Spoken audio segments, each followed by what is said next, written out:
Assalamualaikum warahmatullahi wabarakatuh. Perkenalkan, nama saya Rizky Ahmad Haikal dengan NIM 19070250042.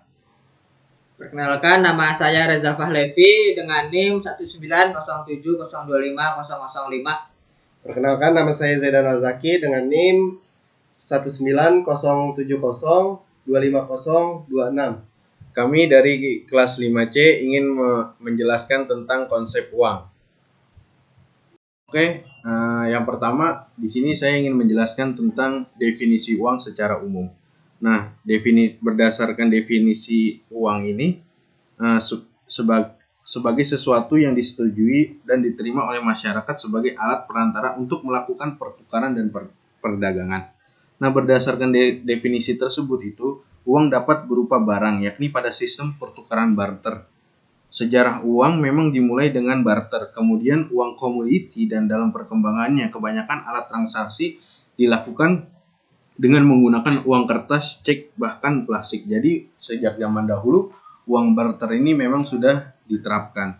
Nah, selanjutnya saya ingin menjelaskan definisi uang menurut para ahli. Di sini menurut para ahli ekonomi, yang pertama itu menurut A.C. Pigo dalam bukunya The Field of Money pada tahun 1950-an, itu mengatakan bahwa yang dimaksud uang segala sesuatu itu dipergunakan sebagai alat tukar. Nah, selanjutnya itu ada menurut D.H. Robertson dalam bukunya Money. Itu mengatakan bahwa uang adalah sesuatu yang bisa diterima dalam pembayaran untuk mendapatkan barang-barang. Nah, selanjutnya menurut R.G. Thomas dalam bukunya Our Modern Banking itu menjelaskan uang adalah sesuatu yang tersedia dan secara umum diterima sebagai alat pembayaran bagi pembelian barang-barang dan jasa-jasa serta kekayaan berharga lainnya serta untuk pembayaran utang. Selanjutnya itu menurut R.S. Sayers dalam bukunya Modern Banking mengatakan bahwa uang adalah segala sesuatu yang diterima sebagai pembayaran utang. Nah, selanjutnya saya akan menjelaskan tentang syarat-syarat uang. Yang pertama itu syarat-syarat uang itu terdiri dari 5 yang harus kita ketahui. Yang pertama itu diterima secara umum atau acceptability. Jadi uang ini harus dapat diterima oleh seluruh masyarakat tanpa terkecuali. Kenapa demikian? Agar dapat diakui sebagai alat tukar umum, suatu benda itu harus memiliki nilai tinggi atau setidaknya dijamin keberadaannya. Nah, selanjutnya yang kedua itu tentang syarat-syarat uang memiliki nilai yang cenderung stabil atau bahasa kerennya stability of value. Jadi nilai uang ini seharusnya stabil, tidak berfluktuasi dalam waktu dekat. Selanjutnya itu yang ketiga, ringan dan mudah dibawa. Maksudnya ringan dan mudah dibawa ini nilai tukar uangnya ini bisa dibawa kemana-mana saja. Nah, yang selanjutnya itu tahan lama atau durability. Jadi uang harus memiliki sifat tahan lama dan tidak mudah rusak. Selanjutnya itu kualitasnya cenderung sama atau uniformity. Nah, selanjutnya saya akan menjelaskan tentang fungsi dan tujuan. Fungsi dan tujuan ini terdiri dari 4 setidaknya yang perlu kita pahami. Yaitu yang pertama, uang sebagai alat tukar menukar atau medium of change. Nah, dalam alat tukar menukar ini, uang mensyaratkan adanya double constitute. Nah, double constitute itu menjadikan pertukaran barter itu memungkinkan di kalangan masyarakat. Nah, yang kedua itu uang sebagai satuan nilai atau measure of value. Jadi tujuannya sebagai satuan pengukur nilai. Maka seperti contohnya setiap barang yang dipertukarkan dapat nilai dengan satuan uang yang tertentu. Yang ketiga itu ada uang sebagai standar dan ukuran pembayaran yang tertunda atau standar for different payments. Nah, yang terakhir ini uang sebagai alat penyimpan nilai dan kekayaan atau store of value dan store of wealth. Selanjutnya ada motif transaksi atau transaksi motif. Motif transaksi adalah dorongan orang-orang memegang untuk kebutuhan transaksi atau pembayaran, baik yang dilakukan oleh rumah tangga, konsumen, ataupun rumah tangga perusahaan. Bagi rumah tangga konsumen, motif transaksi berkaitan dengan pembayaran pemakaian listrik, telepon, dan belanja harian. Sedangkan bagi rumah tangga perusahaan motif transaksi berhubungan dengan pengeluaran upah atau gaji karyawan dan pengeluaran perusahaan lainnya. Motif transaksi ini dipengaruhi oleh besarnya tingkat pendapatan.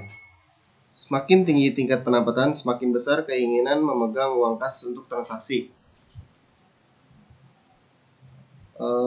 Pada motif transaksi, Keynes mengikuti jejak klasik bahwa permintaan untuk transaksi tergantung pendapatan. Namun, perbedaannya terletak pada penekanan motif spekulasi dan peranan tingkat bunga dalam menentukan permintaan uang untuk spekulasi. Selanjutnya ada motif berjaga-jaga atau precautionary motif. Sesuai dengan fungsinya sebagai alat tukar, maka tujuan seseorang memegang uang adalah karena kebutuhannya untuk melakukan transaksi. Karena itu, kebutuhan uang untuk transaksi ini dipengaruhi oleh tingkat pendapatan. Pemikiran ini adalah pemikiran yang berlandaskan pada pemikiran ekonom klasik maupun ekonom penganut Keynes juga tidak menolaknya. Keynes menganalisis teori permintaan uang. Uang klasik lebih jauh dari sekedar untuk transaksi. Permintaan uang tersebut adalah untuk berjaga-jaga terhadap kebutuhan yang tak terduga, unexpected need. Tersedianya uang di tangan untuk jaga-jaga memberikan rasa aman menghadapi rekening yang tidak terduga atau unexpected bill. Misalnya untuk biaya pengobatan dan perbaikan secara tiba-tiba. Selanjutnya ada motif untuk spekulasi atau bahasa kerennya itu spekulatif motif. Pemikiran ini murni merupakan ide dari Keynes. Tujuan seseorang memegang uang untuk spekulasi ini sesuai dengan fungsi uang sebagai alat penyimpanan nilai dan kekayaan. Dalam hal ini, uang dianggap sebagai aset. Permintaan untuk motif spekulasi ini terjadi karena adanya faktor ketidakpastian dan ekspektasi yang memengaruhi seseorang dalam memegang uang. Ya, jadi dalam menentukan kebutuhan uang itu untuk motif spekulasi, seseorang dipengaruhi oleh ekspektasi. Nah, itu penghasilan masa depan dari berbagai bentuk aset yang dimungkinkan untuk dimiliki. Keynes menggunakan tingkat bunga sebagai variabel pengukur ekspektasi penghasilan masa depan sehingga kebutuhan uang untuk tujuan spekulasi ini dipengaruhi oleh perubahan tingkat bunga. Oke, selanjutnya ada poin jenis-jenis uang. Nah, itu jenis-jenis uang ini terbagi dari beberapa bagian ya. Yang pertama itu ada uang primer. Nah, uang primer juga biasa kita sebut itu uang inti ataupun juga uang dasar lah.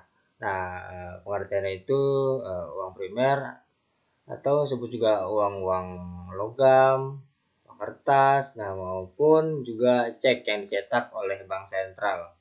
Kalau di Indonesia itu Bank Indonesia. Nah, dalam sistem moneter Indonesia, uang primer ini biasanya terdiri dari uang kartal. Nah, uang biasa beredar sehari-hari di lingkungan kita dan juga alat liquid bank umum yang terdiri atas kas bank umum dan juga giro di bank umum di Bank Indonesia. Dan terakhir ada giro swasta yang bukan bank yang ada di Bank Indonesia. Lalu jenis uang kedua ada full bodied money atau uang penuh. Nah, nilai uang yang dikatakan sebagai uang penuh ini apabila itu nilai yang tertera di atas uang tersebut itu sama nilainya dengan bahan yang digunakan. Nah, dengan kata lain tuh nilai nominalnya itu yang tercantum itu sama dengan nilai intrinsik yang terkandung dalam uang tersebut gitu. Nah, kalau misalnya emas ya berarti nilai nominalnya sama dengan nilai intrinsik dari emas tersebut. Seperti itu. Lalu yang ketiga ada token money atau uang tanda. Nah, yang dimaksud dengan uang tanda ini apabila nilai yang tertera di atas uang tersebut itu lebih tinggi dari nilai bahan yang digunakan gitu untuk membuat uang tersebut. Nah, dengan kata lain tuh nilai nominalnya itu lebih besar dari nilai intrinsik dari uang tersebut. Nah, misal kalau misalkan untuk membuat uang 1.000, nah pemerintah mengeluarkan 750 rupiah untuk membuat uang 1.000 yang tadi gitu. Nah, token money ini adalah mata uang yang nominalnya lebih tinggi dari materi yang bahan bakunya gitu. Lalu juga ada jenis uangnya itu ada uang kertas ya. Kita bagi lagi. Uang kertas itu pengertiannya uang yang terbuat dari kertas dengan gambar dan cap tertentu yang secara resmi dan merupakan alat bayaran yang sah gitu. Dan kalau menurut Undang-Undang Nomor 23 ya tahun 1999 itu tentang Bank Indonesia, yang dimaksud uang kertas itu uang yang dalam bentuk lembaran yang terbuat dari bahan kertas atau bahan lainnya yang menyerupai kertas gitu. Nah, lalu ada uang giral. Nah, uang giral ini uang yang diciptakan oleh bank-bank umum gitu. Nah, biasanya itu ciptakan uang giral ini karena semakin mendesaknya kebutuhan masyarakat. Nah, akan adanya sebuah alat tukar yang mudah, praktis dan juga aman. Dan menurut Undang-Undang tahun 1992 ya nomor 7 tentang perbankan, definisi uang giral itu adalah tagihan yang ada di bank umum dan yang dapat digunakan sewaktu-waktu sebagai alat pembayaran gitu.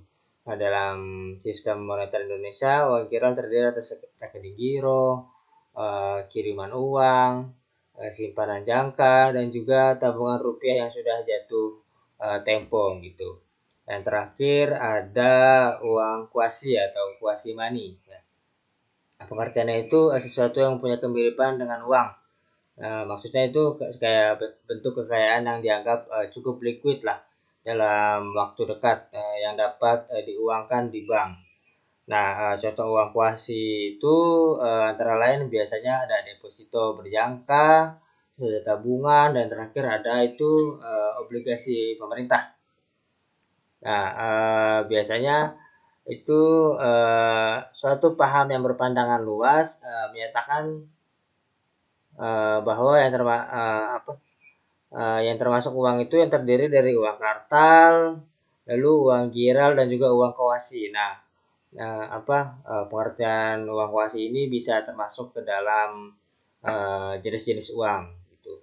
Nah, berdasarkan pada bahan yang digunakan, uang itu biasanya dibagi menjadi uang barang, uang logam, dan juga uang kertas yang sudah disebutkan tadi. Lalu uang logam sendiri terdiri dari full bodied money dan juga token money yang sudah disebutkan tadi juga. Nah, sedangkan uang kertas ini terbagi lagi nih menjadi uang kertas negara dan juga uang kertas bank yang seluruhnya merupakan token money. Nah, dari bagian ini pula timbul uang kartal. Nah, uang kartal yang terdiri dari turunan uang logam dan juga uang kertas. Nah, terus juga uang kartal terdiri dari uang kertas dan logam. Pengertian uang kertas sendiri itu uang kartal adalah alat bayaran yang sah gitu dan wajib diterima oleh masyarakat. Jadi yang sudah beredar di masyarakat lah gitu, yang dapat melakukan transaksi sehari-hari.